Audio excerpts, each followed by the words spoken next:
So we have our Utility Company of the Year finalists. This is hard in this sector for those in this room. It's not always the easiest thing, as you guys know, to work with our utilities, right? It's tough.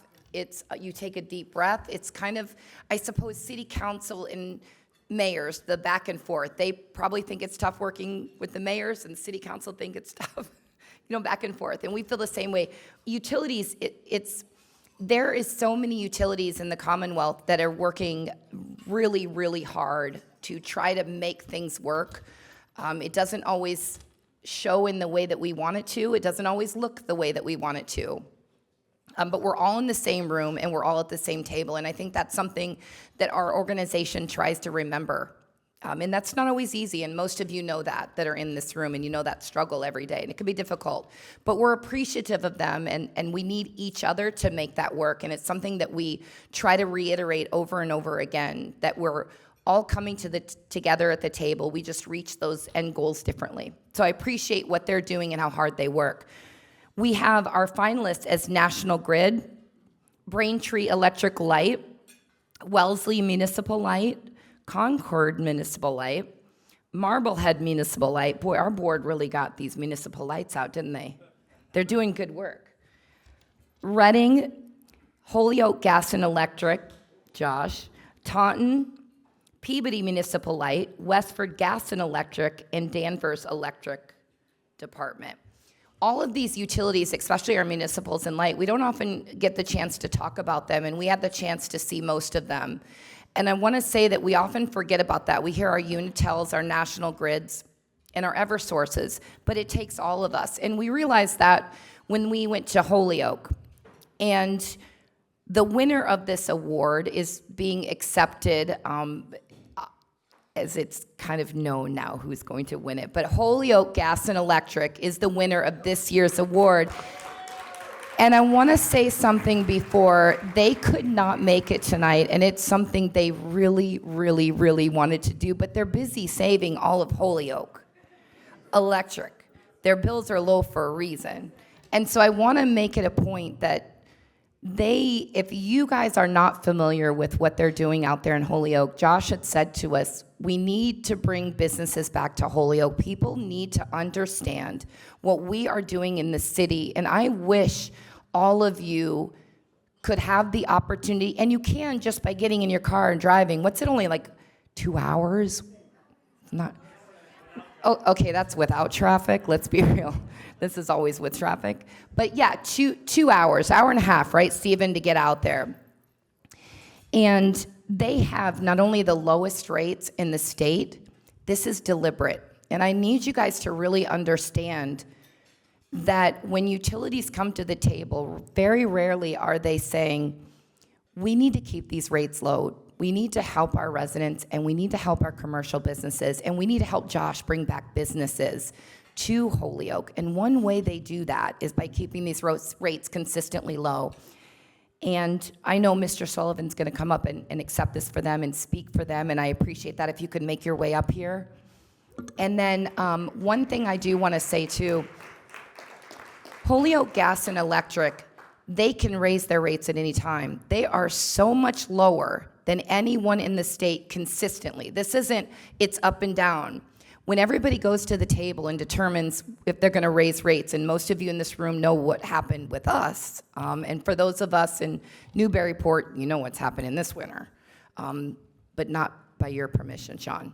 So they can do that and they can make more money, and they don't.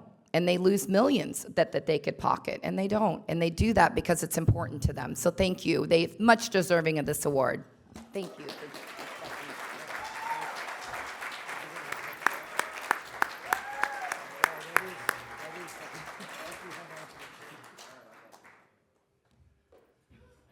Thanks, everybody. And I don't usually do this kind of stuff, so I'll start. I got some good ideas here, though. Our mayor, Josh Garcia, has a saying in Holyoke, that Holyoke always fights above its weight. And tonight, for the first time, I heard from the mayor of Brockton about Rocky Marciano, right? Well, Rocky Marciano had his first fight in Holyoke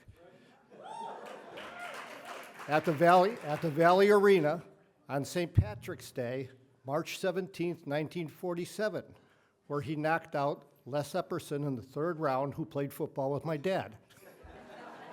So we do fight above our weight, but we hope we're doing better in the energy sector now than Les did.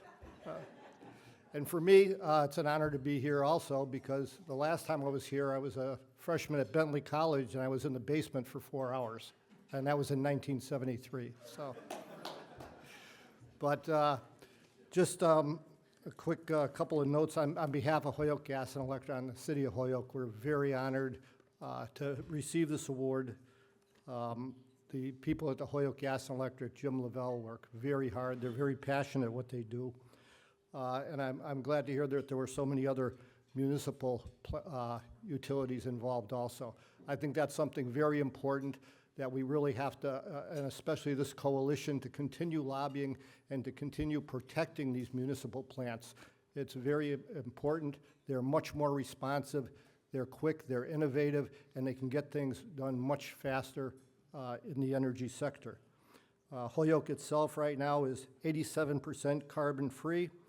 On a day like today, we're actually exporting electricity, putting it out on the grid, green energy.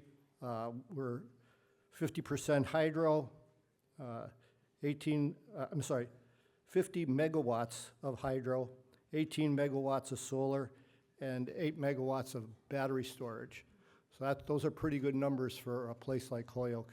And as far as how this ties together with what we're trying to do in Holyoke, about the Holyoke story, Mary Monahan, who just retired as our DPW director, has been instrumental in not only tying together our use of green energy with what we're trying to do with our wastewater treatment plant and turn Holyoke itself into a real eco-factory that will attract businesses that want to take advantage of our green energy,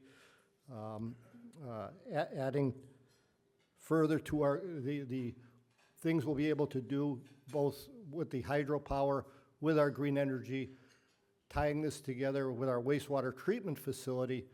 We have the capability now to bring out an anaerobic digester, generate even more green electricity through the gases let off on that, reduce even further our carbon footprint. And these are the kind of innovations now that Holyoke's trying to bring to the future and attract businesses to our city. So on behalf, again, of Holyoke Gas and Electric, very proud and happy for them for this honor and to be here tonight. Thank you.